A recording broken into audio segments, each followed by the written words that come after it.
Institute for Nuclear Physics. I speak very bad Japanese and also very bad English, but better English. So I will introduce these two panels on blue and space economy that are linked by many, many different points of contact: vessels, spacefaring vessels, seafaring vessels, research, exploration, and the economy, of course. So without much ado, we will have two welcome and opening remarks. First, from the Vice Admiral Giuseppe Beruti Bergotto, the Deputy Chief of Staff of the Italian Navy. Please, Admiral.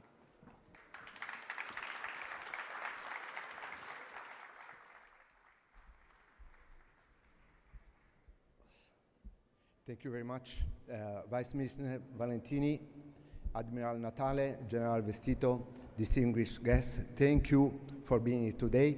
It's really a privilege to welcome you today on this special occasion in which we focus and want to talk about the blue and space economy. This venue represents a unique opportunity to share insights, foster collaboration, and advance our collective goals. Your presence here underscores the importance of our shared mission and the power of coming together to inspire change, especially for a country with a strong maritime connotation like Italy and Japan, whose well-being, prosperity, and security are strictly linked to the sea. The blue economy encompasses a wide range of economic activities related to ocean, seas, and coast. These include traditional sectors like fisheries, shipping, and tourism, as well as emerging industry such as marine biotechnology, renewable energy, and deep-sea mining. The potential of the blue economy is huge, offering significant opportunities for economic growth, job creation, and technological innovation.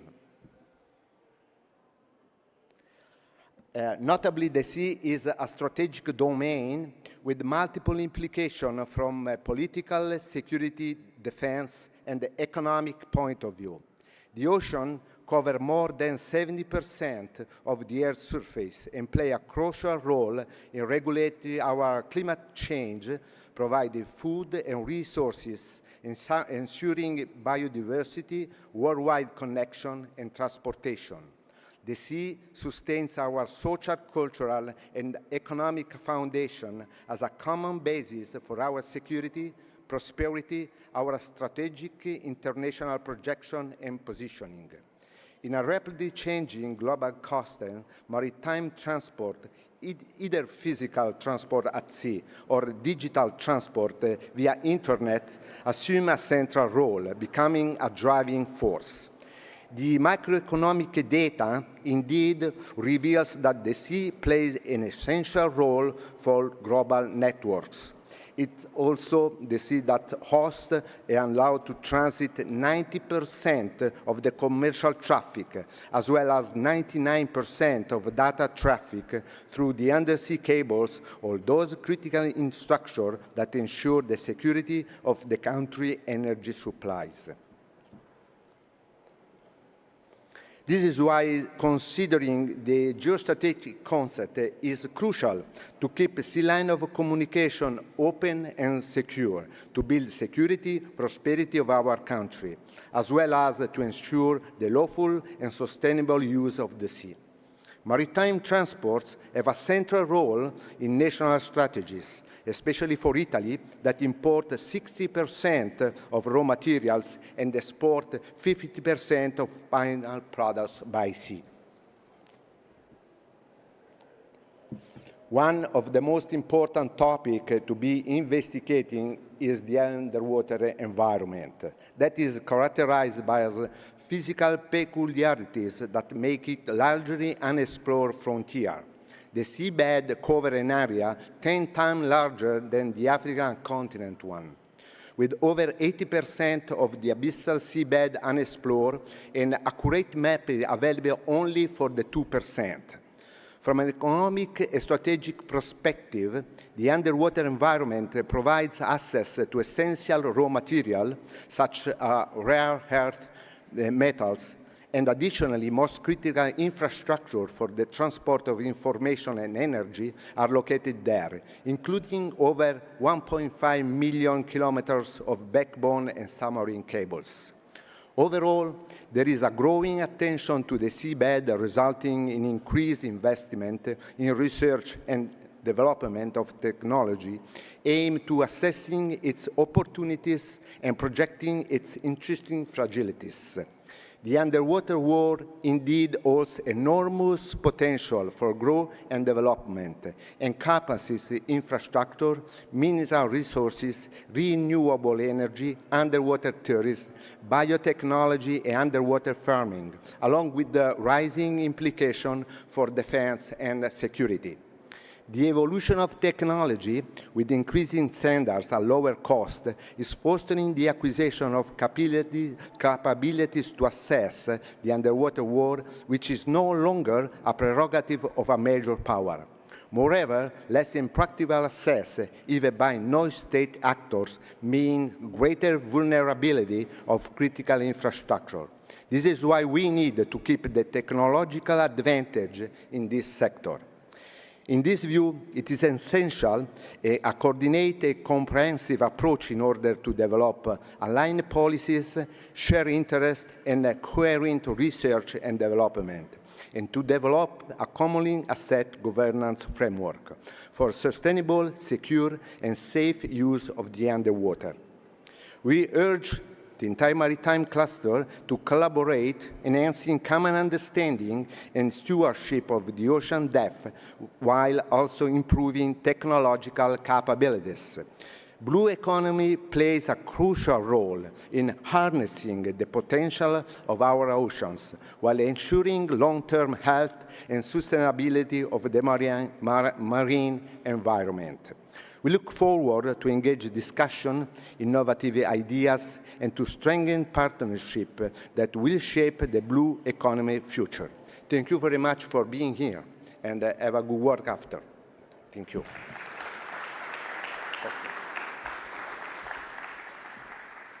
Thank you very much, Admiral. And now we will have the Lieutenant General Francesco Vestito, HR Director of the Italian Air Force, who will also give a welcome address.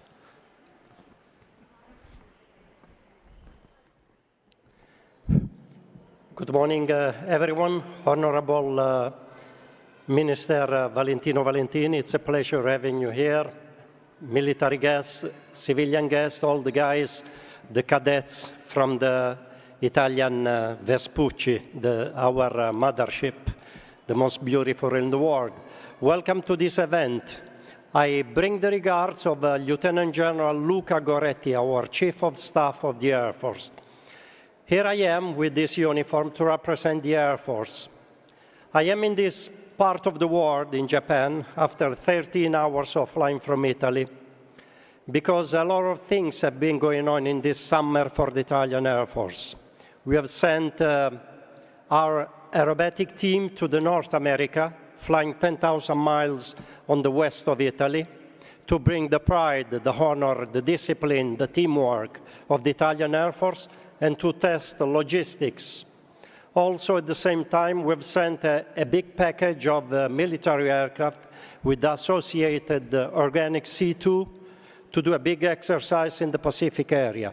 We've been in Australia, we've been to Japan, and our airplanes just left and went back, 4th and 5th generation airplanes, doing big exercises, combined exercises with allies and friends in this part of the world. Just to say, the Pacific is a very important focus for the Italian nation, for the politics, for the diplomacy, for the interest of the world. The second very interesting, important point that brings me here in representing the Air Force is that Italy, in the 15 December 1964, launched the satellite in the air, in the space, indeed. There was no air, indeed, at least the one we breathe on this planet. And so it was the 5th nation to do this in the sky, and the 3rd nation to launch something, a rocket in the sky, cooperating with the United States, Also at the same time, this project San Marco was led by an Italian engineer, Broglio, bringing the expertise that that time of history we had in Italy. And so nowadays, I've been sent here to represent in this space economy panel our Air Force, our interest in space economy. I've been mentioning logistic, C2, which is command and control, that has to do with the fourth and fifth generation that now communicate with the Link 16, all the kind of links with the naval assets, with the land assets, with diplomacy. And what do you need? You need something in the sky, satellites, a space system that lets you command and control the troops, the ships, the airplanes. The air power you need to project. Space is a very important element of the human nature. That's where we can consolidate observation of the Earth for research, for weather, for the nature, for the wellness of the people, for the well-being of the humanity. Also, we need to transfer all the communication system wherever we communicate on our smartphone has to do with that. Imaging. We have to control the space weather, monitoring all the junk flying in the sky, more than 46,000 pieces, some of them just inches of space. And that's why we are here, because the Italian Air Force believes that the space domain needs to be defended and protected. Hopefully not military, but at least guarantee that whatever flies in the sky, in the space, has to have a sort of sure and safe environment in which to operate. Ultimately, I'm here with this message. As we've seen this morning in preparation of the Expo 2025, where Italy will have a big role in Osaka, and I wish you the best luck to the Japanese community for that and the leadership. We are going to project an idea of Italy that has to do with the space economy. Same as we have been saying about the sea, space has to do with economy, with a good asset of resources to find, protect, and improve the life on the Earth. Has to do with the moon, and I'll be glad I'll have my roommate from the Air Force Academy, astronaut, pilot as myself on the Tornado, Roberto Vittori. I guess he'll discuss about the moon, the Artemis project, all we are doing in the world to go back to the moon, land, and stay on the moon this time, and come back, hopefully, definitely in a safe manner, and come back to Earth. And so with Japan, in concluding my intervention, we share, as we have seen this morning, we share a long time of history, probably a different history, and a heritage of tradition. We share arts and the love for the literature, poetry, and that's why we are here. Because we have found in Japan a great companion in cooperating, in exploiting the space and do stuff together. From a governmental point of view, and that's not my business, but from a uniform point of view, in cooperating in future programs. And as you know, we are building the future combat aircraft with Japan and the United Kingdom. And that's why we are here, trying to project this enthusiasm and force the students, the new generations, to find all the energy to study and improve the future and the progress of this beautiful planet in which we live.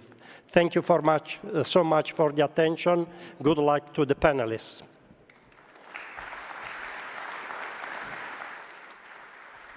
Thank you very much, General, to both the Admiral and the General for their introduction. So we can start the first of the two panels, and the first one is the blue economy. So navigating on the sea, under the sea for exploration, safety, sustainability, and of course the economics. First, before calling the panelists, we have a video. So let's go with the video and then we'll call the panelists.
Applauso al video.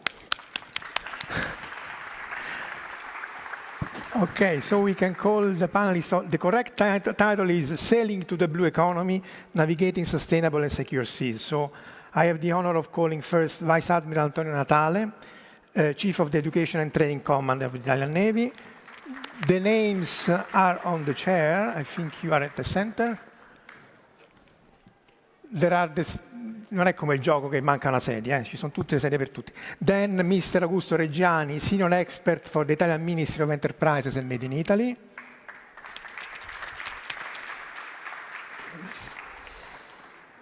Rear Admiral Chris Cavanaugh, Commander of the Submarine Group 7, Task Force 74.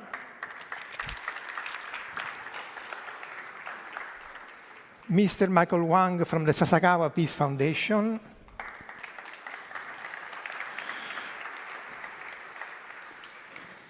Mr. Andrea Tomao from Fincantieri is Vice President for Defense Institutional Affairs. And we have in remote connection Dr. Lino Buono, who is connected since the beginning. He's the representative of DEAS via video teleconference. That's my chair. The idea is to have free speech, free contribution from each of the panelists in this order, 5 minutes each, and then if there will be time, we will have some questions. I will ask some questions related to the. So I invite Admiral Natale to start his. So as you see, good morning to everybody. As you see, even in the movies, the Italian Navy is really increases present, not only in the Mediterranean and in what we call wide Mediterranean that arrive till Indian Ocean, but especially we increase, as Admiral General Vestito said, even in Indo-Pacific area. And right now, you know that we have Amerigo Vespucci that is right here, but we have even another ship that we saw in the movie that is Montecuccoli. It's brand new.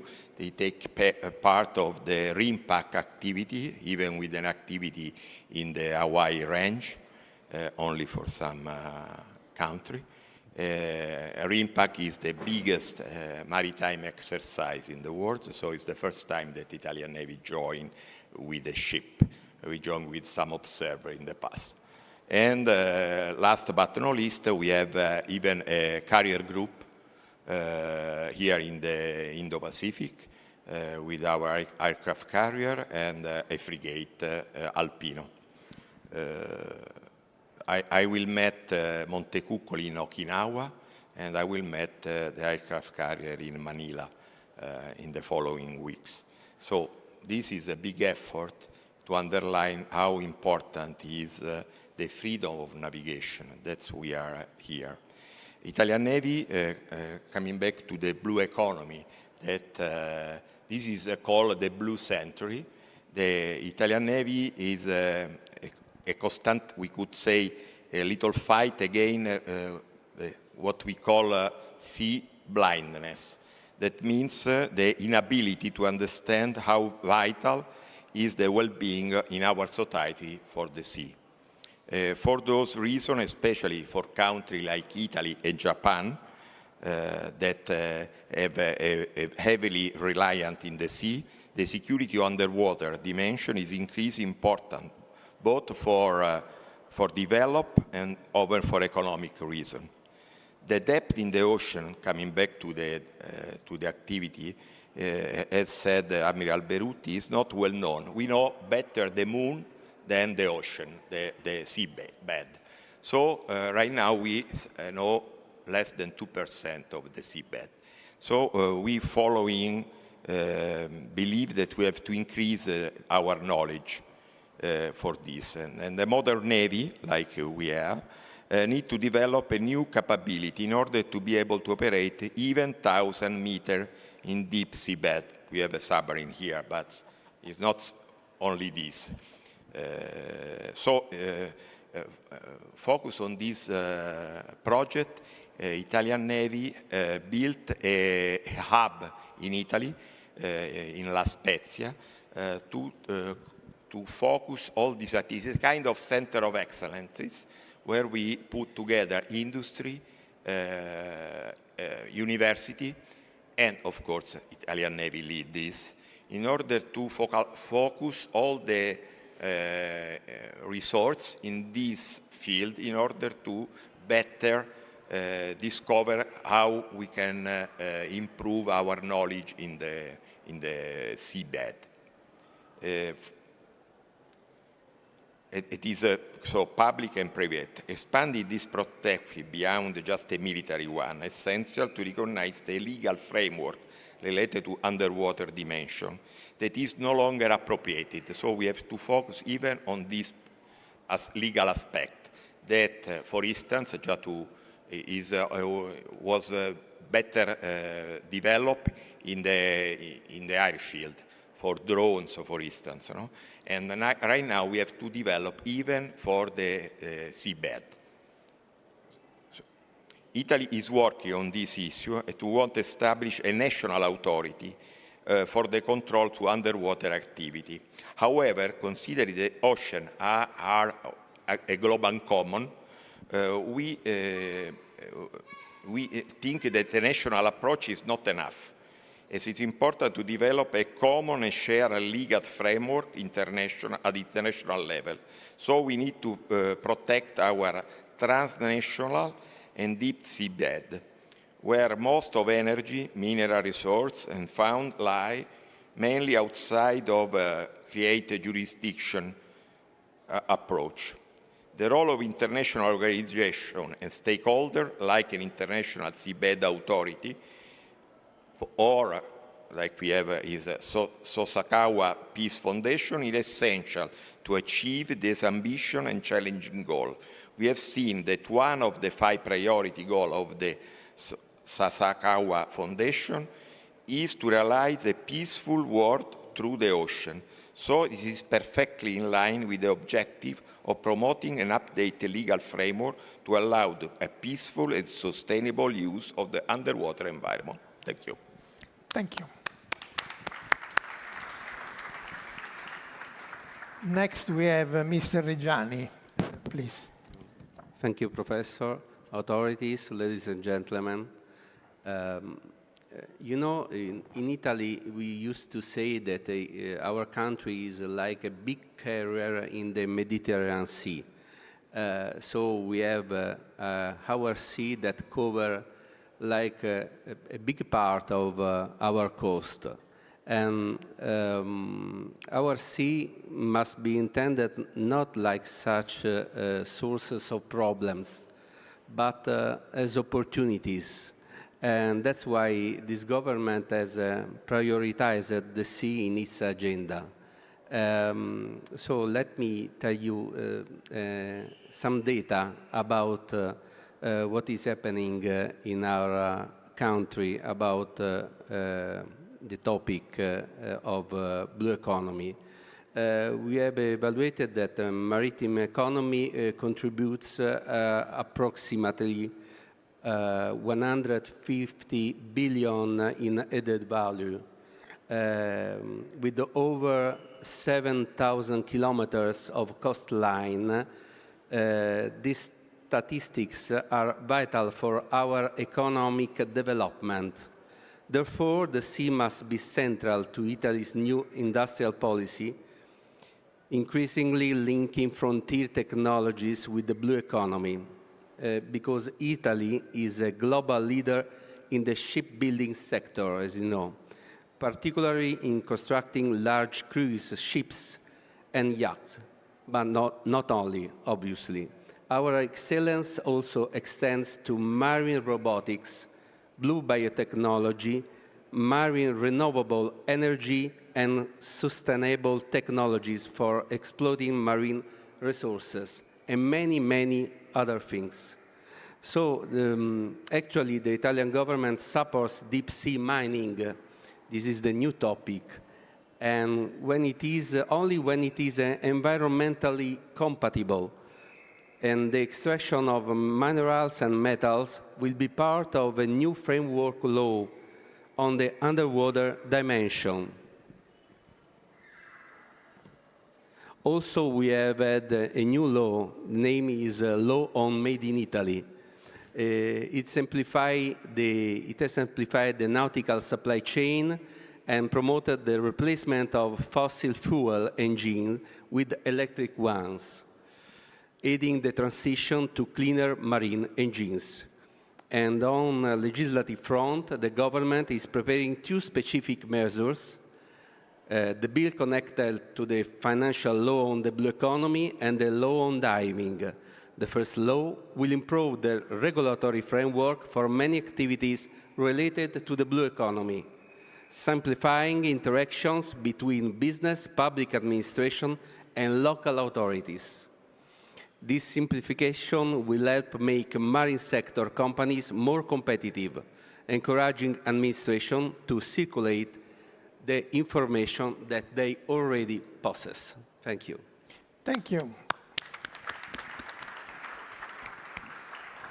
So now we go back to the Navy with Admiral Cavanaugh. Please, you have the floor. Hey, thank you for the invitation to be here today. It's an absolute honor to speak with you. As Commander of Submarine Group 7, I command and control the undersea forces in both the 7th Fleet area of responsibility, which is the Western Pacific, as well as the 5th Fleet, which is the Indian Ocean, the Arabian Sea, the Arabian Gulf, and I'm happy to answer questions about either one of those theaters. And before I forget, I must say that is perhaps the most beautiful ship in the world, right outside. Congratulations. There are three roles to my mind, in how our navies contribute to the blue economy. The first being stability, the second being cooperation, and the third being professionalism and safety. The United States and our Navy are absolutely committed to a free and open international commons, a connected sea, one that is secure, one that is resilient in the face of a number of threats, including climate change, and ultimately prosperous. The rules-based international order since World War II has pulled billions of people out of poverty, and it has been critical enabler to the economy, and it continues. And it's important that we sit here with like-minded nations and continue to defend it against others who would potentially change it to their own benefit. We're absolutely committed to deterring any sort of conflict to the extent that we can here in the Indo-Pacific and in other theaters, and we work every day with allies and partners to do that. The second role is cooperation. It's really important, and I think there are a number of ways that we cooperate together as nations, the Navy, the militaries being one of those ways. I'm really proud of the work that we do with allies and partners across, particularly across the 7th Fleet here, and increasingly with European allies. Of course, we work closely as the United States with European allies, but we continue to see more and more attention here in the Pacific, and it is much appreciated and certainly observed by all as we stand together. Our bilateral and multilateral relationships are really have grown in scale, scope, and complexity, even over even over my term of service over the past few decades. And it's important that we continue to project our shared values. It's really the asymmetric advantage, I believe, that all of us have in deterring any future conflict. And then finally, professionalism. We have made I think navies lead the way in this area. That is at least the standard I would hope to set among all of our navies. And professionalism directly goes to safety, how we all operate together, again, as international law and norms would lead us to. And so, again, it just facilitates and underwrites the stability and the cooperation that I mentioned. And so with that, thank you. I look forward to any questions. Thank you. So now we move to Sasakawa Peace Foundation with Mr. Wang. Thank you. Bon Merijo, konnichiwa. Good afternoon. It's a great honor for me to be here, and it feels actually like a homecoming, because over there, that is a Japan academic part that used to be my residence in the past 5 years. So I witnessed the construction of this international cruise terminal. Or even we trace back history longer. 50 years ago, the Museum of Maritime Science next to us was built by the founder, Ryoichi Sasakawa, 50 years ago. Tracing back to the long history, 170 years ago, this place was built as an Odaiba. That was the ocean fort to prepare for the Admiral Perry. Now we think that Amerigo Vespucci, you bring the peace to these places. And also, not only for peace, but also for friendship and then the prosperity. Now we're all in this area. Actually, this area was also more than 1/3 of the Olympic Games, Tokyo Olympic Games venues. So this place is really with a vibrant activity, and then it used to be from the ocean. As an economist from the Sasakawa Peace Foundation, I would like to bring several points to introduce the endeavor of our foundation for the blue economy. Firstly, the ocean education and then capacity building. The Ocean Policy Research Institute, as an NGO for public benefits, we prepare the scholarship for the Coast Guard and then the training to get the master program in the World Maritime University in the past more than about 30 years. So the capacity building make the world will speak the same language for the rule of law. And also, not only for the professional, we also provide the pioneer school in Japan for more than 800 from primary school, middle school to high school. Even in this region, you can see there is a primary school that is actually growing the seaweed on the ocean. So from the very early age, to embrace the ocean is the core value for a blue economy. Also, this education and capacity building will help to eliminate the IUU and also improve the surveillance and global collaboration for the value we share. Secondly, the ocean conservation through the on-site study.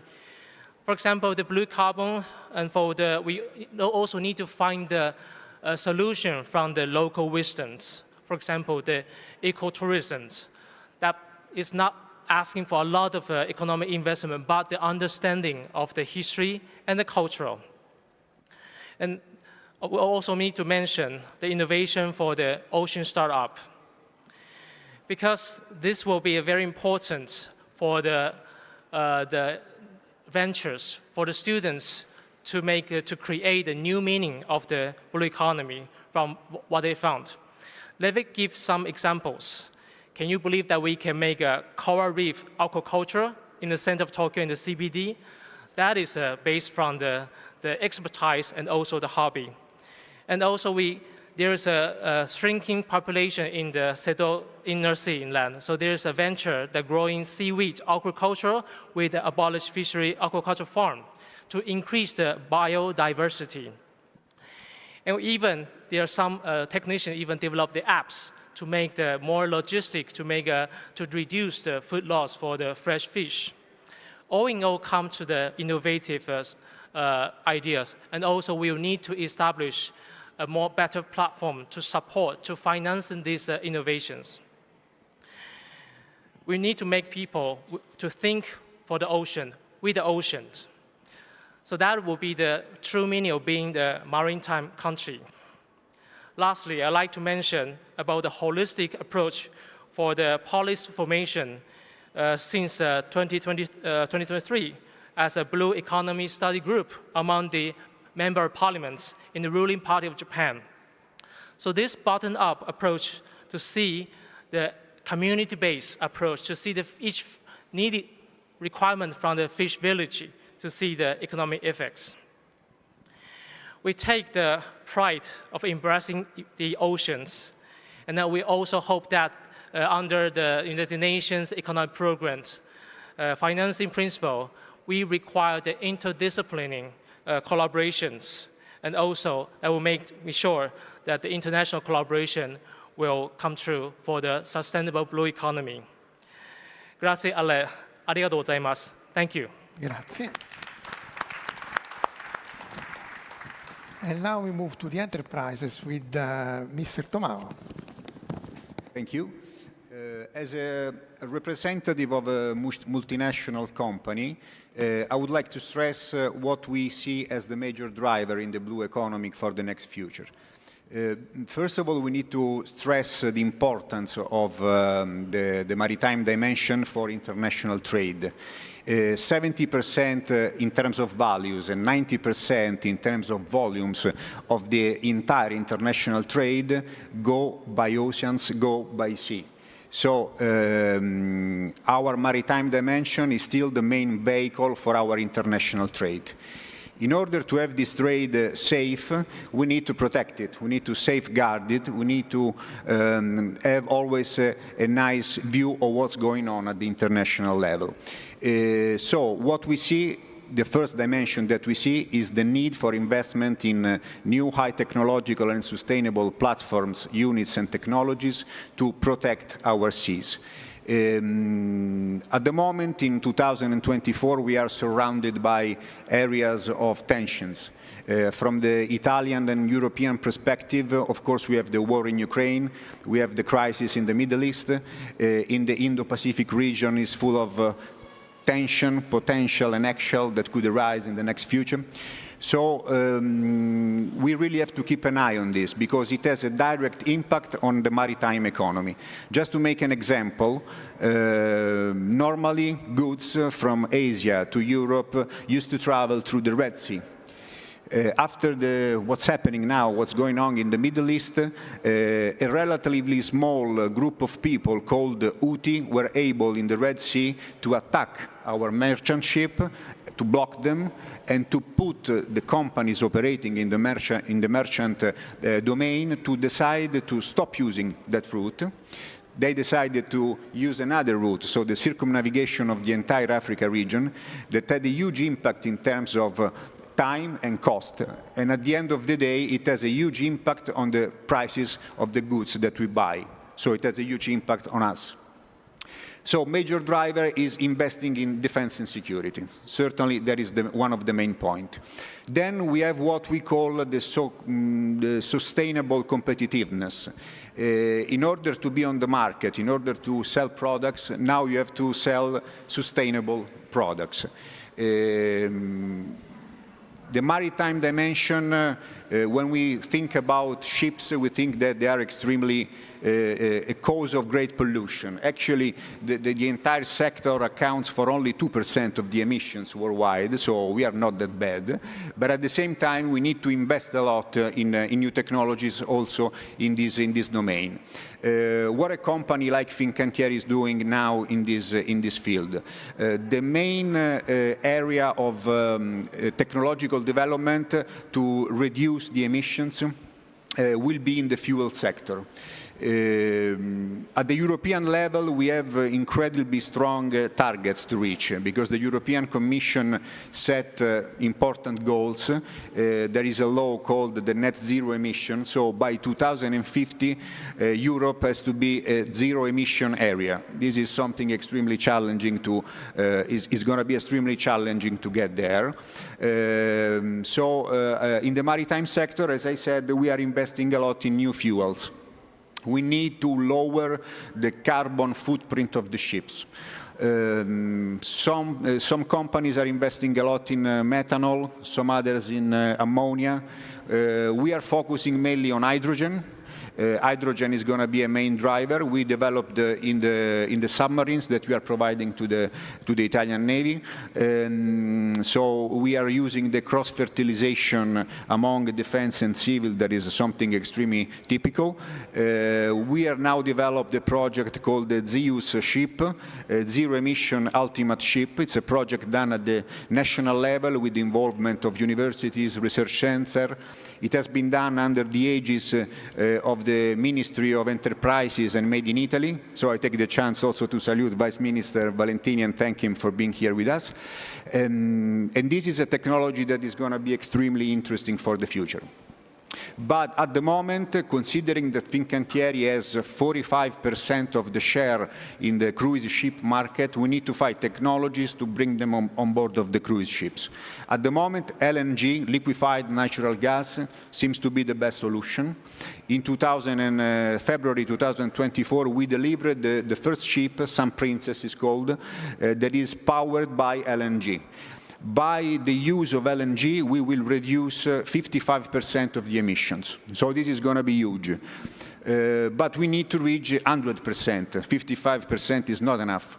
So how do we cover the other 45%? Shipbuilders and owners of the ships can invest a lot in new technologies and new fuels, but we need an effort that comes from the entire maritime system, because we can build ships that go with LNG, but then you need to stock LNG in the ports. You need to have prices of these fuels that are stable and affordable, and you need all of the infrastructure that are around the ports to bring energy there. So we will play our role because the targets are challenging, but we certainly need to get there. Thank you.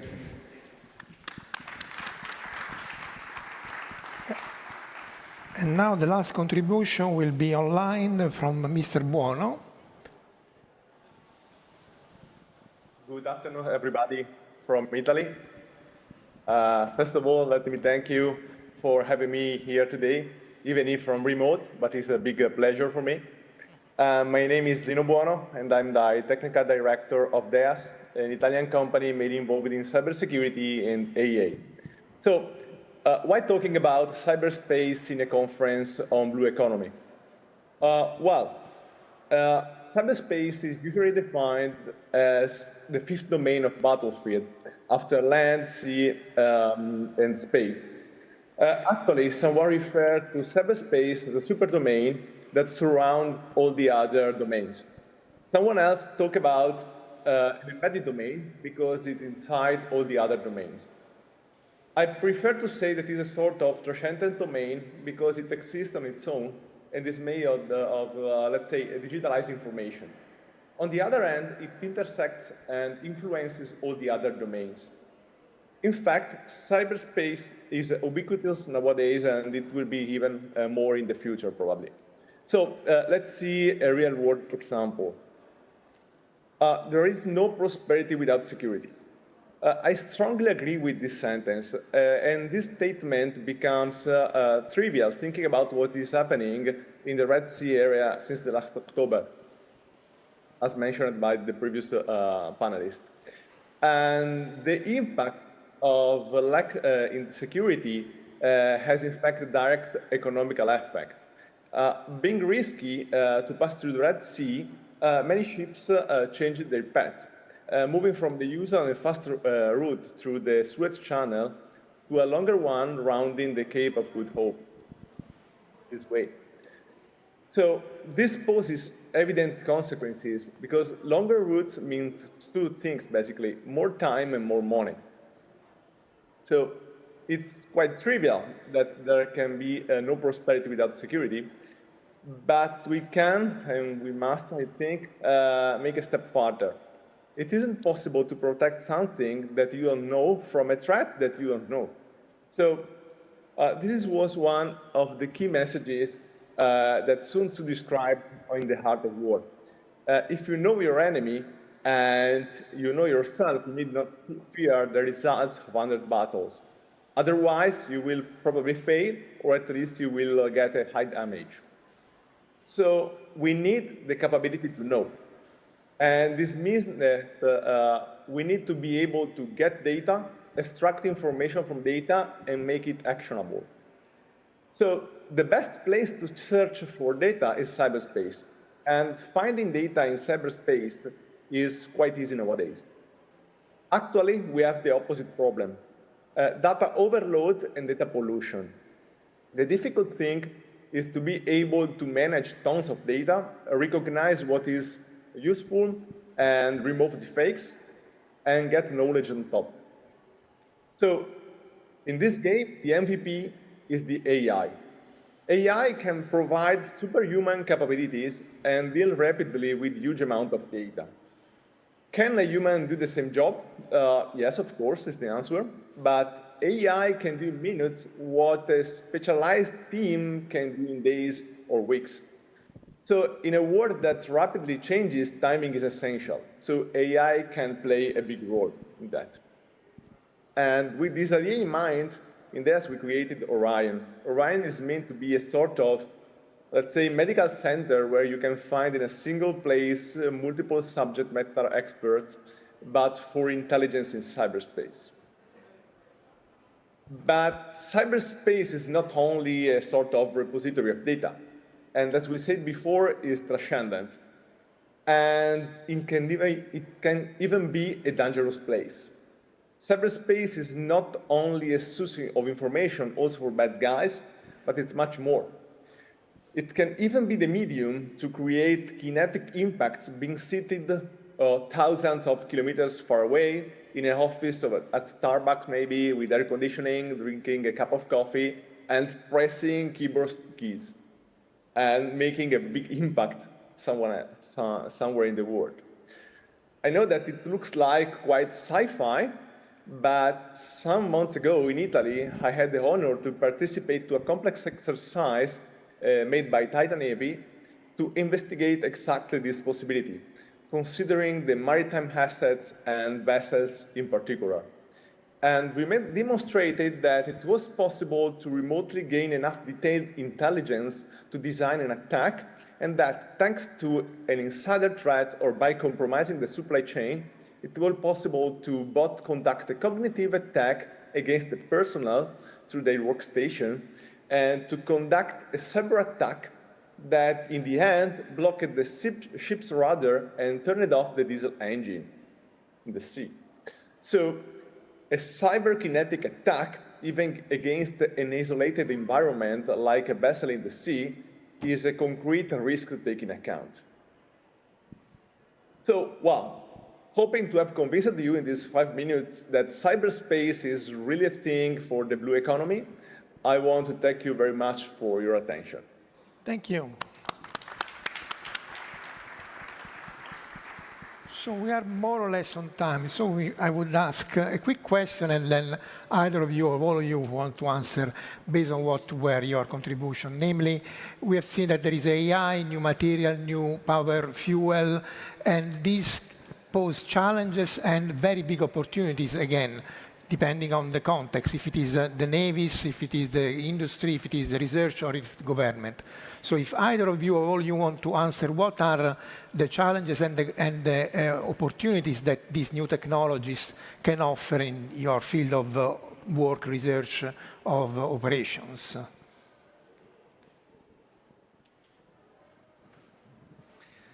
Michael Huang, Sasakawa Peace Foundation. Actually, I would like to also mention about grant support program from our mother foundation, the Nippon Foundation. Nippon Foundation has observing the trend about the international logistic, the lack of the human resource, especially during the global pandemic.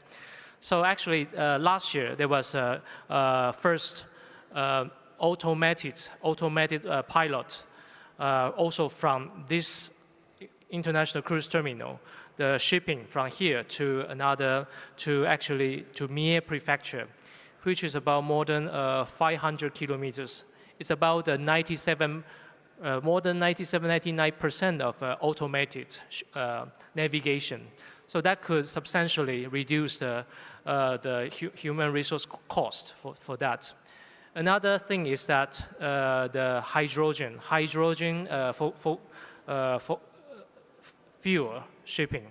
And just recently, the very first ammonia as a fuel vessel has also been invented.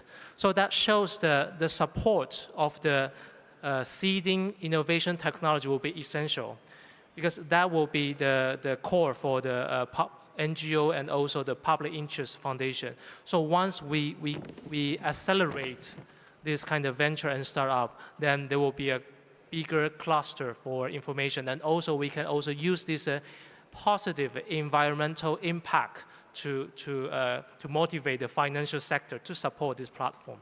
Thank you. Please, Admiral. Yes, in our center, we in the field of the robotics, we have to be the big effort. In this, our center of excellences that we have in La Spezia, we have a big industry like Fincantieri, but we have a university, and we have even some think tank, some, we said, small company that brings new technology in this field. Already, Italian Navy, after the Nord Stream accident bomb that we faced, we are discovered the importance of some critical information, like not only oil field, but even the communication cables. Because as a military, especially the Navy, we think that all the communication and are related to the satellite. Really, more than 90%, 95% of the economic trade pass through cable that are on the seabed. So we are even facing this field in order to be able that some bad people, so we cannot say, they go to this cable to take information or even to blind you. Because, of course, if they cut or they destroy, like was in the Nord Stream, we cause a lot of trouble, especially on the economic field. Thank you. Other comments? I would add some areas where some of the technologies that have been mentioned are valuable, and in some ways I'm amplifying what's already been said, but in the ocean environment, the sonar scans, we talked about how vast areas that are not well understood and surveyed.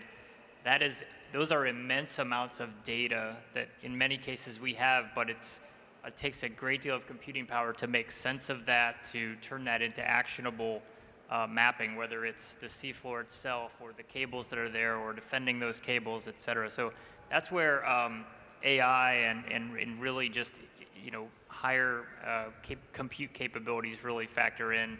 Certainly the endurance of some of these propulsion technologies that we talked about are important. And then another area, since we talked about the Red Sea, is directed energy. It is a much more renewable might not be the right term that we'd use in this forum, but we're not expending ordnance. We're not going to run out of ordnance if you can generate your own directed energy weapons to defend ships, for example, in the Red Sea. Thank you. Other comments? Well, does it work? I think innovation is always good. Yesterday, 2 days ago, we had another seminar with the Sasakawa Foundation about underwater, and we exchanged a lot of ideas. This is something also that we share among Italy and Japan. I mean, we have this sense of cultural heritage and historical heritage that we are really proud of. Amerigo Vespucci is one terrific example of this, but we also gotta have this obsession for innovation. You have it in Japan, we have it in Italy, we have it in Fincantieri, so there will be major driver, and you know, it's not gonna take so much time to have a lot of innovative solutions on board of our ships. In our industrial plan, we have brought the so-called digital ship. So we are bringing the digitalization on board of our ships. We are using artificial intelligence technologies. We are using cybersecurity. We are developing new solutions. So there is a terrific way forward for our industrial competitiveness, for the Western industrial competitiveness. So it's certainly a plus what is going on now at the moment in the maritime economy. Thank you. Please. In the last days, I was reflecting with some students on the world's blue economy. And they answered me, they told me, we didn't use these words before. 5 years ago, we didn't use these words to define this incredible ecosystem that is relative to exploration vessels, maritime and commercial transport, and many, many other things. So actually, we really hear this word each day. We read it in many newspapers. Everyone speaks about blue economy. But blue economy is not something easy. It is something that requires a really, really big innovation, because we have to explore. And mining in this sector is starting now. In this sector, we are exploring new way to extract, but to extract these critical raw materials, a new word that we never used before, CRM, we are exploring a new way to do that in a sustainability way, because it's important that we agree with the new trend, and this requires always more innovation. And there are many, many other sectors, from the solar panel to robotics, that are involved in these two words, blue economy. Thank you. Applauso. So it's sad, but we need to close this panel. So I thank all the panelists that have been with us for the first one, so that we can move to the next one. So thank you very much, and I hope that you can also talk with the other participants. So we can move to the second panel, which is on the space economy. So from seafaring vessels to spacefaring vessels.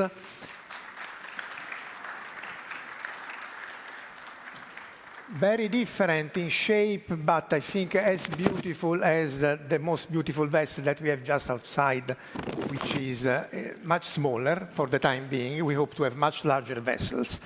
So as for the blue economy, we have a video, and then I will introduce the panelists. 2, 1, ignition. 3, 2, 3, 2, 1, ignition. Engine full power. 3, 2, 1, ignition. Engine full power.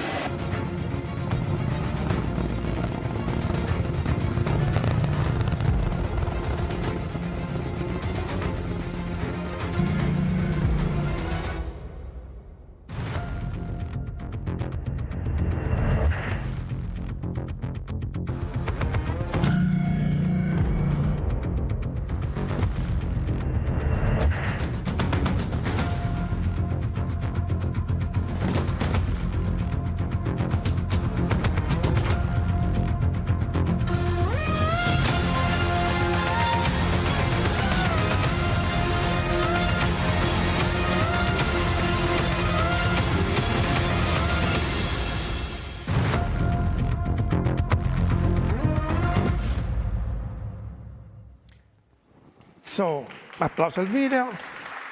And as the video was saying, the title is Space Economy, Exploration and Outer Atmosphere Exploitation in the Challenging Lunar Environment. So first I will call General Roberto Vittori. He's from the Italian Air Force. And he's an astronaut who has flown several times in space, both on the Soyuz and the Space Shuttle. Then I will call Mr. Amedeo Teti. He's the head of the Enterprise Department, the Italian Ministry of Enterprises and Made in Italy. Mr. Teti. Then we have Mr. Massimo Comparini. He's CEO, for the time being, he will change, from Thales Alenia Space Italy. And then the two agencies, Japanese Space Agency, Mr. Koji Yamanaka, Director of JAXA Space Exploration Center.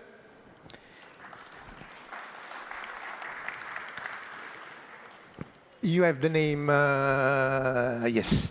And then Miss Barbara Negri, she's head of Human Flight and Scientific Exploration Unit of the Italian Space Agency, please. So the idea in this case is to have an introductory talk from the General Vittori, and then a few questions from the enterprises and the agencies, and then a closing remark from Mr. Teti, but of course you can intervene at any time. So I would start with the welcome address and the speech from General Vittori. First of all, thank you so much for having me. It's an honor and a privilege to be back. I have been here more than once before, trying to promote the collaboration between Italy and Japan in space. In fact, there are many similarities between our motivations to explore and to look at space from many standpoints. Space today is research, is security and defense, and most of all, that is the topic of today, is space economy. In the video, we saw the last image that was an image that is very important to me, that is the Italian Air Force wings. It is important to say that there is a continuation between flying an aircraft and flying to space and in space. From here, my privilege to be here with, in front of Francesco Vestito, that Francesco, we need to bring the Air Force to space for the future also of the collaboration between Italy and Japan. But one of the topics that I propose to be the focus of today is the moon. In the last 20 years, we did something very, very, very important. That is, we built the International Space Station. That is an incredibly remarkable demonstration that space can be cooperation, international cooperation.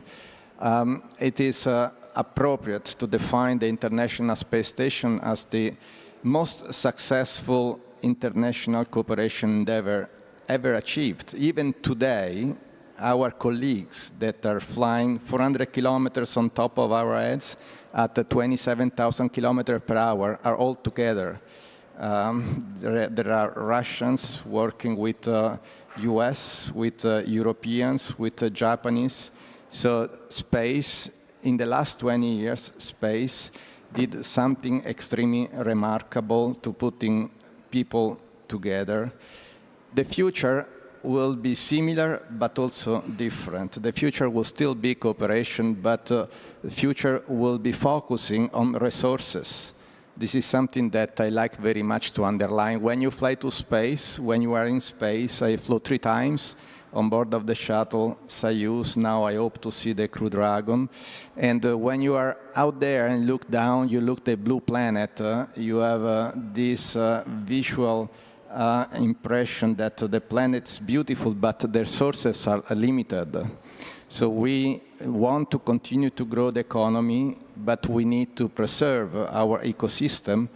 Therefore, the best solution is to learn how to use extra atmospheric resources, starting from the surface of the moon. That where I see a possible common interest, Japan on one side, Italy on the other, together in the Artemis program, but also national programs that would give a maximum opportunity to our mutual interest. I like to underline the Italian contribution the last 20 years at the time of the International Space Station as being focusing on pressurized modules. Those pressurized modules could become habitat on the surface of the moon. And I see Japan also focusing on resources, focusing on lunar mobility with pressurized rover. That is a very good opportunity to find common elements to work together in the common umbrella of the Artemis program, but also with bilateral collaboration opportunity. That without forgetting the military piece.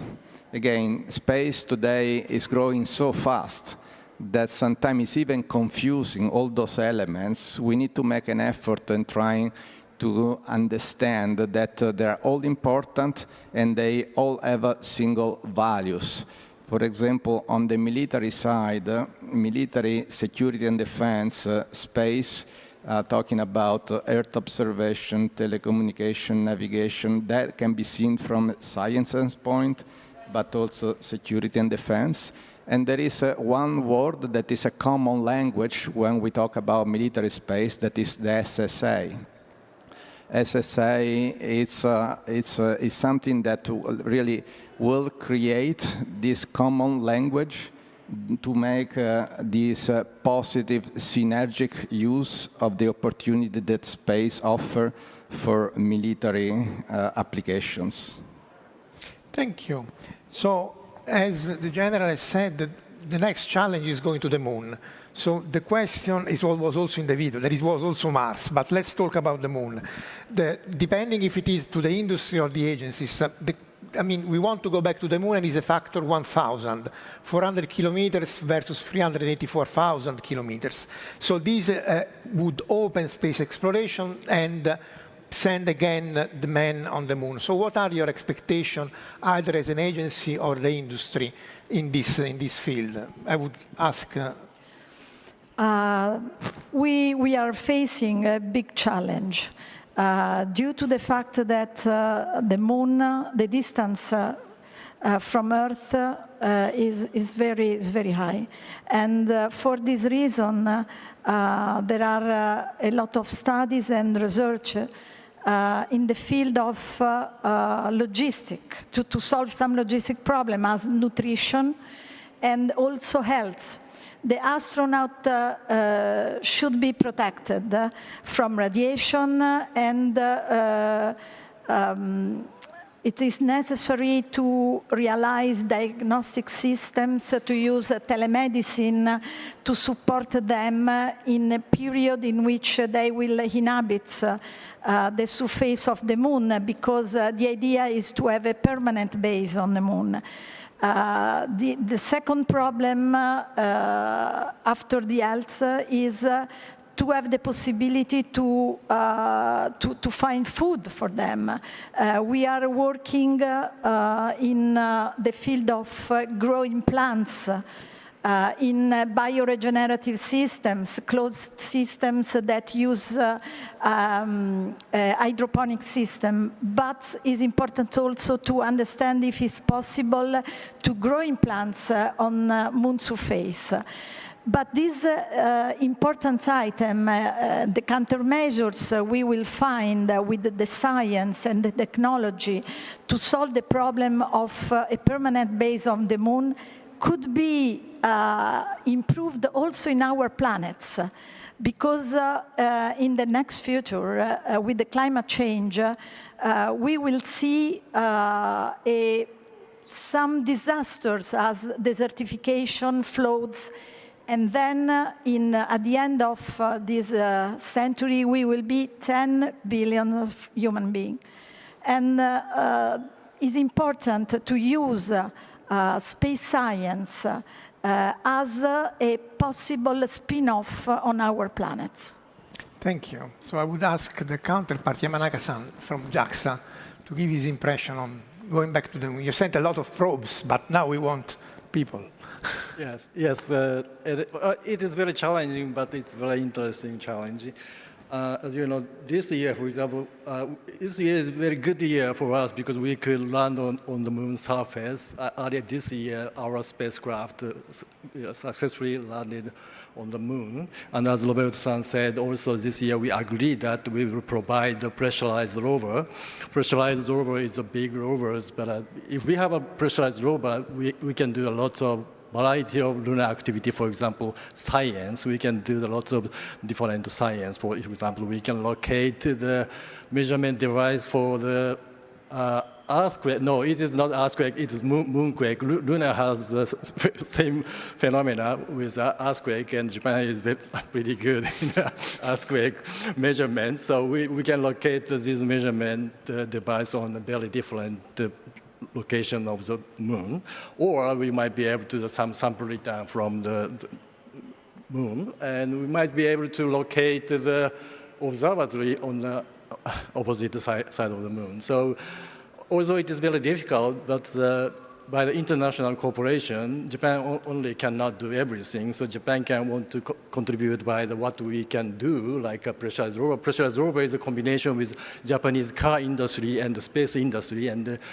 Japanese car is pretty good, I think. So it's a good combination by the specialty. But again, we cannot do everything, so we want to contribute by the international collaboration. I think international collaboration is the key to realize the next, sustainable lunar economy system. This is my feeling. Thank you. So the question now goes to the industry. What modules can you build, not only modules, also rockets, but I mean, for the sustainability and the safe life of astronauts either in orbit on the gateway around the moon or on the surface of the moon? Well, let's say, as Roberto Vittori said, in the last 20 years, the experience of the man in the outer space has been at the International Space Station. So we are 400 kilometers away from the Earth, and we have a certain environment. And of course, we learn over those 20 years to develop all the key technologies to build pressurized environment that make possible for the astronauts to live in that environment. Now, of course, if we are going to the moon, we need as well pressurized elements.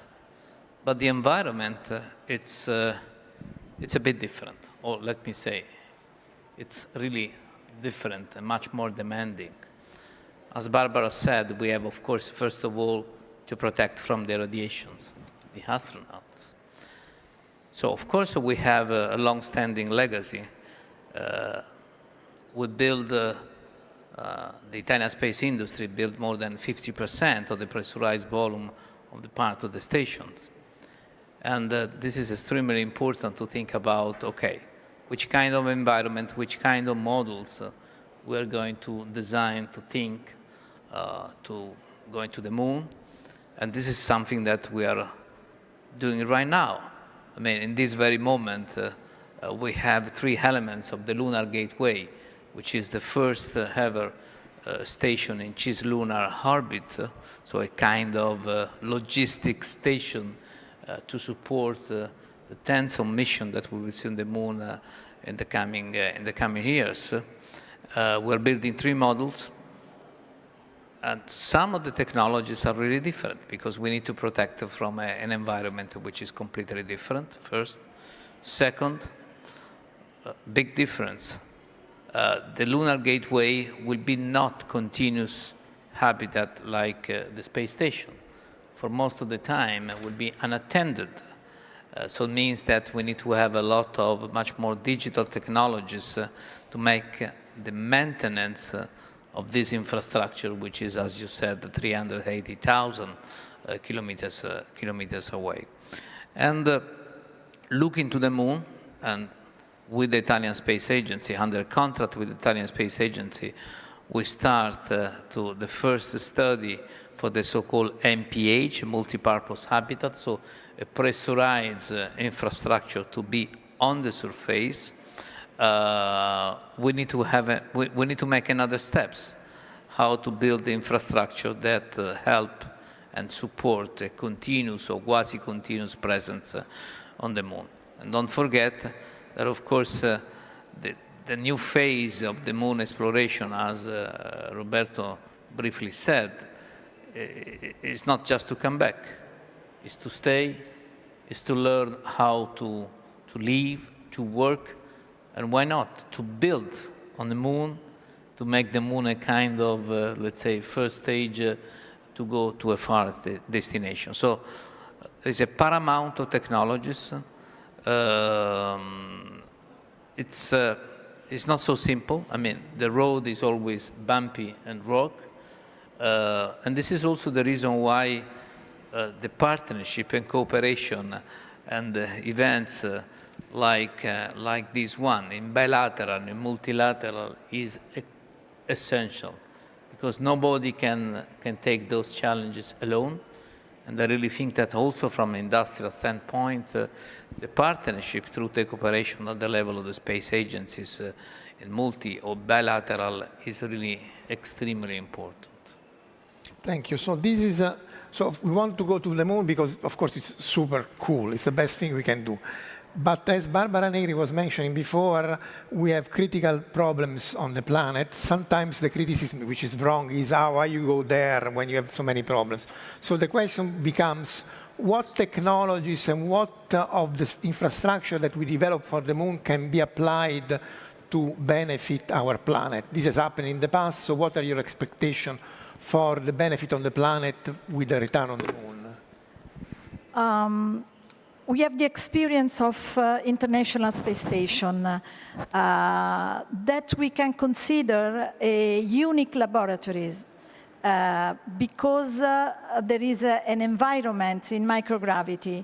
Some science, research, technology cannot be done on Earth because there is gravity. International Space Station permitted some experimentation in new material, health control for the physiology of the astronaut that change a lot in absence of gravity. And for example, osteoporosis has been studied very well on board of the ISS because the absence of gravity accelerated the cycle of osteoporosis.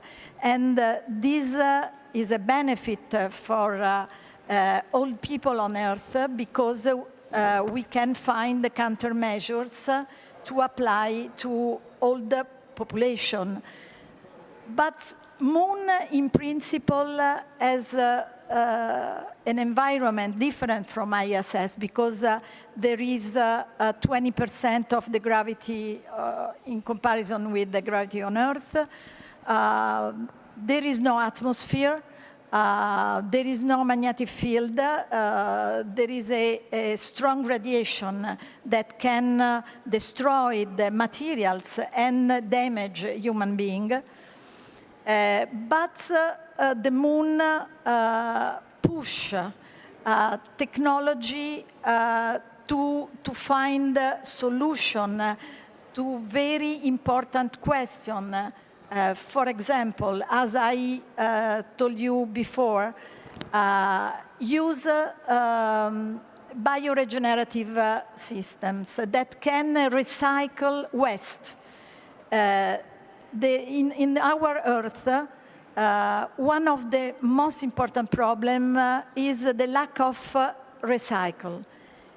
And on the moon, this will be one of the first priority because we cannot bring everything from Earth, but we should reutilize what we brought from the Earth on the moon.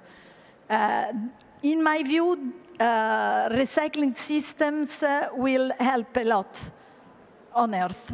Another field to investigate is the telemedicine, medicine in distance, remote medicine, improving diagnostic system. On Earth, there is no the necessity in a Western country to push on research on telemedicine because more or less we have hospitals and the possibility to use infrastructures. But for some countries like Africa, having the possibility to use a remote support in medicine could be vital. Moon will be a new laboratory to experiment some things important also on Earth. Thank you. Yamanaka-san, what's Japan's take on this? There is also the aging problem. Also, Italy and Japan share the aging population problem that could also benefit from this kind of technologies. What is your opinion? You mean the same question before? No, the same question. I mean, yes. Okay. So some technology challenges and some bring back to the Earth, right? Yes, exactly. Well, first of all, the lunar, cislunar, and especially lunar surface environment is very difficult, very hard, very harsh environment, and again, we enjoyed very much because this year our spacecraft survived the lunar night 3 times, despite this harsh environment. So it was very good, and so these components also, of course, can be used on the Earth. Also, very interesting analogy. What we are doing and discussing internationally is. For example, lunar time. Lunar time is a little bit different from Earth time due to the gravity difference, also the relative motion of Moon and Earth. So we have to define what is the lunar time is. We are discussing, and also we are coordinating. We are discussing coordinate system of the lunar. We want to know where we are on the surface of the Moon. And which is very similar in historically, of course, we wanted to know where we are on the sea, especially knowing the longitude was very difficult, which resulted in the invention of the clock. Very similar discussion we are doing now for the lunar surface. What is the lunar time? What is the definition of lunar time? What is the good coordination? And we are doing very good conversation internationally, and we will get soon the unified definition of the lunar time, which then we can know where we are on the surface of the Moon. So I think this discussion open up the human mind. We want to know the time of the Moon and the location where we are on the Moon. And if people see the activity on the Moon, then, for example, kids see, we are on the Moon, people are walking on the Moon, it's cool, we want to do it. The people, the area is expand to the Moon, so it's a very good inspiration to the next generation, the next kids, okay, I want to do it. So everything is very challenging, but everything, I think the lunar activities and challenging on the lunar will bring a lot of good effect to the us, our daily life as well. Thank you. So the same question is for the industry, which also has the added requirement of the economics. So what kind of would be the economical benefit for mankind and for the industry from the technologies that would be developed for a return to the Moon?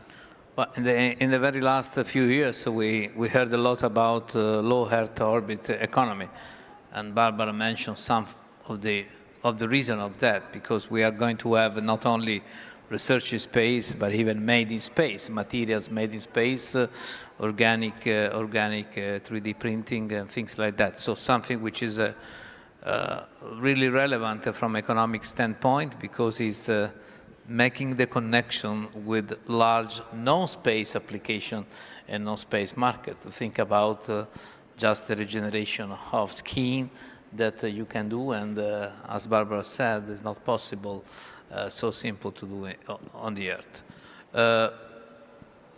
let's say, very similar in some extent when we will be able to work on the planet, on the moon, to use the in situ resources, to use, why not, minerals present on the planet. By definition, we will have still a lot of science, because as the scientists from JAXA said, of course, it's not an easy environment. It's a very complex environment to be still fully understood. But we will have elements that are really connected to the economy on the Earth. Think just thinking about rare materials. So we need to bring things to the planet. We need to have a lunar lander, and if we will see a number of institutional landers, I mean landers, let's say, from the space agencies, and by the way, Europe is going to select the first European lander, and we have, let me say, as the president of the Italian Space Agency said in the past 2 weeks, we had good hope that there will be an Italian lander just to complete the picture of the leading capability of Italy from LEO to Moon and Mars. But we need to bring load on the Moon, load in order to excavate there. So, I mean, this is really a kind of mirror of the economy that we have on the Earth. And I think it's extremely important to make a connection. This is not just to go there because it's cool or because we want to understand something outside the Earth. This is essential for the sustainability of this home, of our planet. That will be extremely, extremely relevant for the sustainability of this planet. And I think this is extremely important to be communicated to a larger community.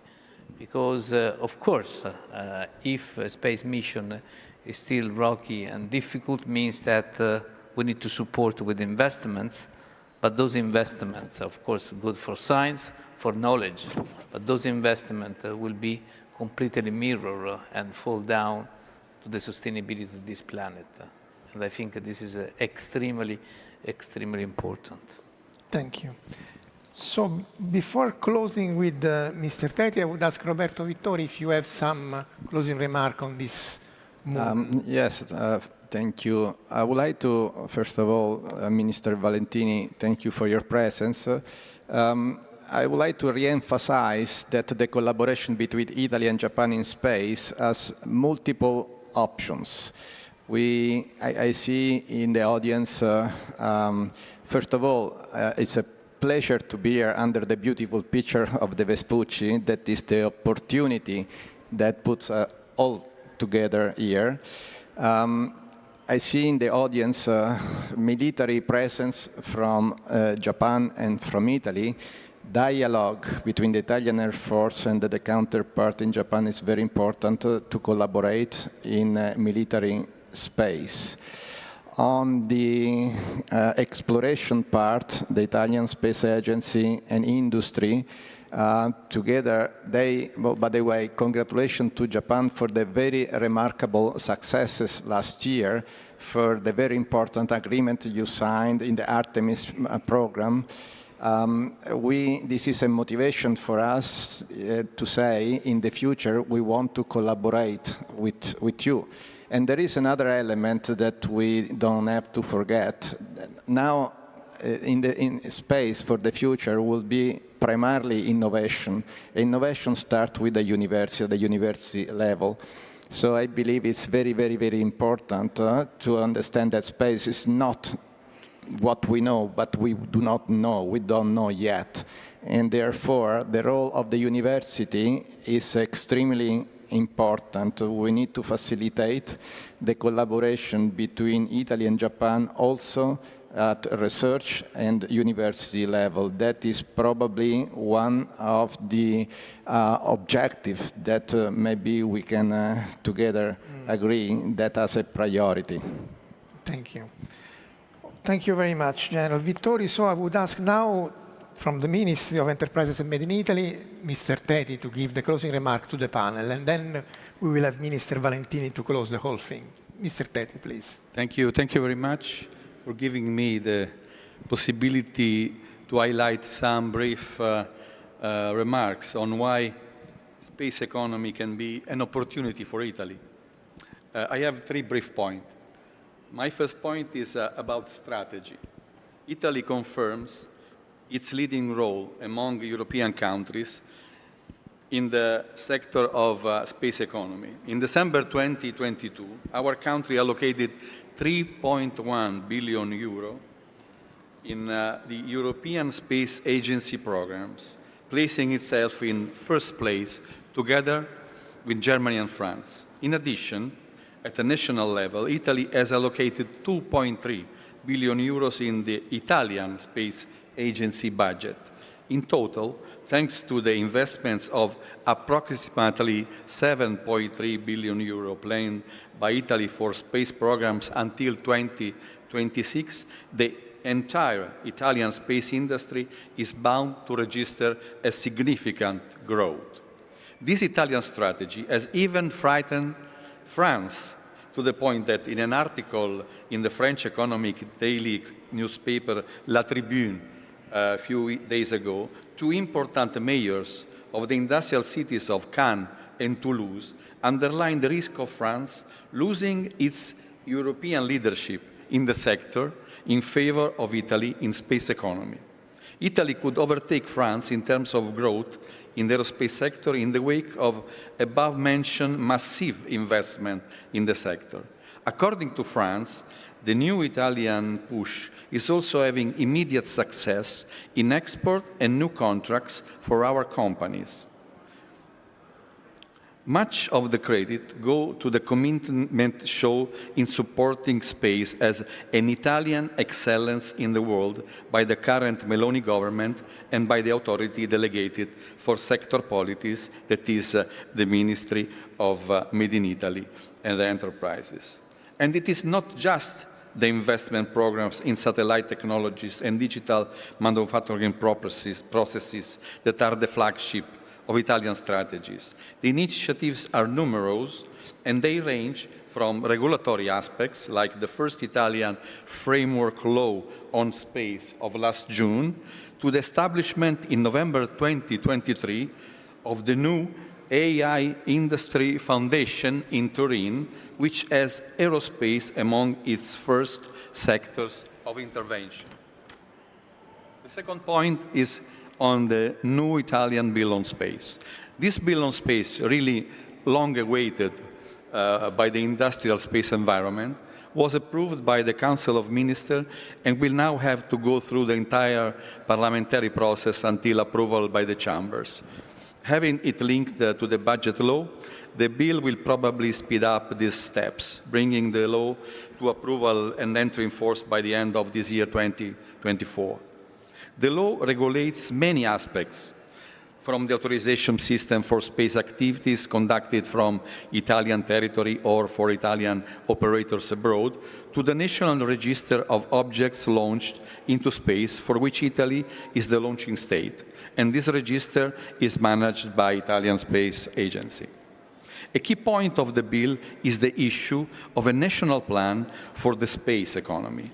This involves the development of a 5-year plan to evaluate and quantify the needs of the space sector, identifying investment that can be financed with public and private resources.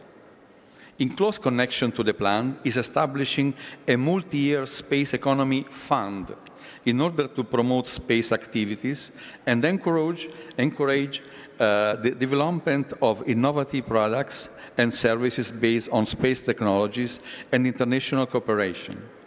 This public fund has an initial endowment of 300 million euro, to which private financing can be granted for the implementation of space economy projects.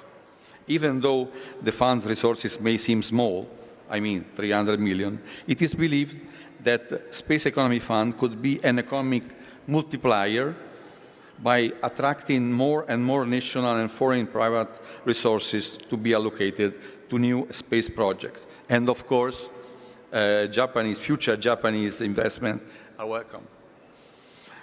Special rules of the new bill are foreseen to facilitate the access of SMEs and startups. The commander spoke about university, to public contracts in the aerospace sector. And the SME's role is my third point. And indeed, it is the commitment of our flexible and hardworking SMEs environment that makes the difference, regardless whether they are involved in public or private programs and projects. On the one hand, it is evident that alongside some of the big names in the sector, such as, Italian companies, such as Leonardo, Thales Alenia Space, or Avio, there is a whole chain of Italian SMEs. To date, we have registered around 300 SMEs and startups certified space. On the other hand, it should be highlighted that in Italy, the 65% of the overall turnover of space economy resources is linked to national or international public bodies, but the remaining 35% is related to projects of large private companies. So, what is the meaning of a space economy? What are the services that provide an improvement to our economy and our lives? About Earth observation, the main areas of application concern various sectors in a very diversified environment, from agriculture to forestry and fishing, from energy to public utility services to forestry, to construction infrastructure, from finance, insurance, legal and environment to wildlife, not to mention the backbone of the aerospace industry, satellites, launchers, and services such as broadcast TV, GPS, cleaning of space debris, in addition to space data exploitation services, which is another very profitable business, but also socially useful, because satellite data will be able to bring the internet and digital services to all the so-called white areas of the world, not yet connected to the network due to the distance or due to the high cost of a terrestrial connection. For example, this could be a real and concrete step forward to develop Africa, that is at the heart of Italian foreign policy with our Mattei plan. In conclusion, the space economy represents an extraordinary opportunity for Italy. It is not easy, really, to outcome how much untapped potential there still is through the exploitation of the space economy. But since we are here in Japan, allow me to conclude on the importance of Japanese-Italian cooperation. Yesterday, at the event on attracting investment, the event that was held in this very room, an important Japanese company, an important Japanese multinational, I would say, told us about an extraordinary experience of an Italian startup in which they invested their money. This startup is bound for great success because up to now it has never failed in its 15 satellites launches. They are specialized in space logistics, in particular the movement and positioning of satellites in their orbital slots. Their transport moves from one point to another to space with precise space taxi operation, carrying the satellite exactly to the chosen place, to the chosen spot in space.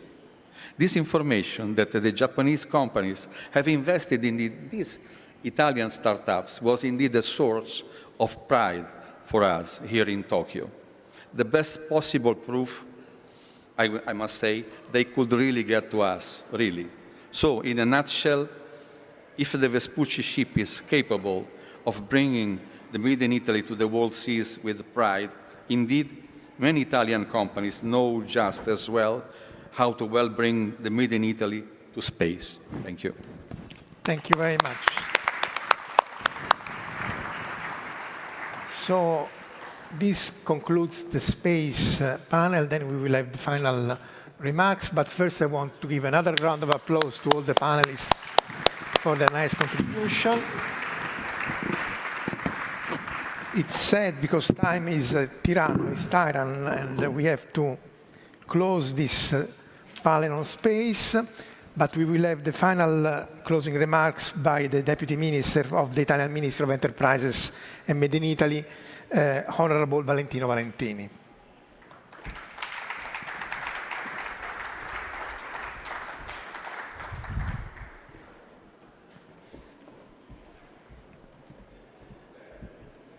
It is hard, after such a long and extremely interesting series of speakers, to come up with new conclusions and try to conclude this very interesting session. Maybe the best way to do it is probably quoting the Emerald Tablet. The Emerald Tablet is a piece of writing in Arabic that was translated in Latin of the 7th century that comes up with a very well-known phrase, which is I will do it for the translators since I should have some solidarity, which is practically says, as above, so below. It writes in the Latin transcription, quod est superius, est sicut quod inferius, et quod inferius, et sicut quod imperius. It's like what we said here. What's happening above is similar to what's happening below, and what's happening below the surface is similar to what's happening above. I think this is probably the way to look at these two panels joined together, not just by the name ship, which is the easiest way, not just by the use of the term blue. I would like also to draw your attention to the fact that blue economy is not just a color that was chosen. Blue economy became popular, the term, at the beginning of the century, certainly 20 years ago, when a famous, or then not so famous, economist of Belgian origin found out the term, it's Gunther Pauli's name, found out the term blue economy. And blue economy, it's not just another color like green economy, brown economy. Blue economy is very specific to the fact that in the sea, someone's waste becomes someone's raw material. The circularity that is seen in the sea had to be used in nature to be taken as an example. So it's not just reducing the amount of energy we use, but rather devising circular modes of production, of consumption that would allow us to go together. So this blue economy has then developed, of course. Then we looked at the fact, and it was said in the previous panels, that we still don't know about 90% of what's underwater, it's unknown to us, that the surface of the water is 10 times that of Africa, that there's lots of resources to be tapped and untapped underneath, as much as there is above. So what's the second point? This similarity is also seen in the fact that, as has been pointed out by some of the speakers, the fact that we've passed two bills practically at the same time. One is the law underwater in Italy, and the other of the underwater economy, and the other one concerns the bill that's about to be produced about the space economy. It's not just a coincidence. It's the fact that the two are connected together, and what connects them nowadays is the second point I'd like to come to. Dual use is nowadays the name of the game. There's no longer a distinction between a civil economy and a military economy. Civil and military are bound together. What happens underwater or what happens above in the sky has great effect. So duality links the two things together. And let me point out why. Well, you wouldn't have any shipping without satellites. You wouldn't be able to communicate if ever there was a malicious attack and the cables would be, communication cables would be rescinded. What will you resort to? To satellites. So you have to back up in sky while you're doing down underwater. There's the connection. Same thing. We're looking for resources, and we heard it today.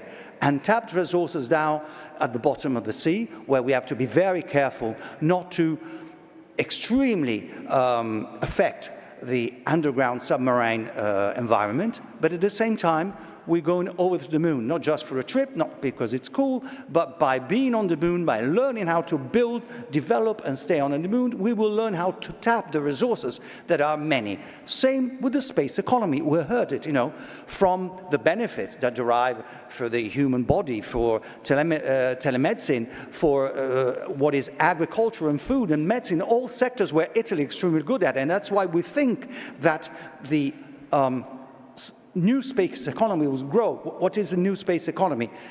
To be simple, so far in space, it's usually the state with big money that invest and do all the investment. Well, we've seen that little by little, and probably in certain countries much more, we have private investors that are taking over the role, the anchor role of this new economy. Well, in this case, like I said, pharmaceuticals, agriculture, mechanics are all sectors where Italy is very good at, and we just heard it. We're already building 50% of the pressurized elements of the International Space Stations, and we're looking forward probably to build the lander. You have the big guys, but with them comes a series of small and medium-sized companies, not only the ones we looked at, we heard this one that is doing the taxing of satellites, but many more will start to come in this sector, and that's what we're looking at. Again, what happens above happens underneath, and the two are extremely connected by the fact that everything is dual use. A satellite, it can be used to navigate, it can be used for logistics, it can be used for other purposes, which I wouldn't like to mention, but certainly for people living in Ukraine, they know exactly what it is. And the lower orbits are phenomenally important. To conclude again, I would like to thank everybody and thank our American friends to be with us, because I would like to remind you all, as was said, 90% of all traffic happens above the sea. Admiral Stavridis, said 95%. And why did I mention Admiral Stavridis? Because of the large investment made by the United States and their allies, which we all are, we've been 50 years without any wars, 50 years that allowed traffic on the sea to multiply 10 times. And if that is not guaranteed, the way we're all doing now in the Red Sea, in areas, if there's no effort, if there's no friendship, if like-minded nations like ours don't get together and invest for peace and the future, but aware of the fact that we have to take up our responsibility, we have to be partners, we will not be able to guarantee this. We must be extremely careful, and that's why the GCAP project, for example, is so important. Because it's not just another plane that we're building. It's not just another craft that goes in space. In GCAP, we are uniting our technologies. In GCAP, we unite our ability to build fifth generation, which means closer integration. And technological integration is also political integration and value integration. And the same goes for space. The ISS is a great example, but we can see how things can go wrong. We have to avoid that. We have to make sure that the ISS, the International Space Station, remains an example, and that can only be done if we get together and we join forces and we are aware of what we're doing. That's why I'm thanking you. I didn't enter my remit of Minister of Made in Italy because Director Teti did it much better than I and was much more specific, but I hope to leave you with this higher vision of the importance of sea and space joining each other. As above, so below, as below, so above, and we must play our role. Thank you very much. Thank you, Mr. Valentini, for this very nice closing remarks that wrap up these two panels of Blue and Space Economy. So this concludes the two panels, but before leaving, I would ask another round of applause for all the panelists, the participants, the staff, and the organizers of this thing.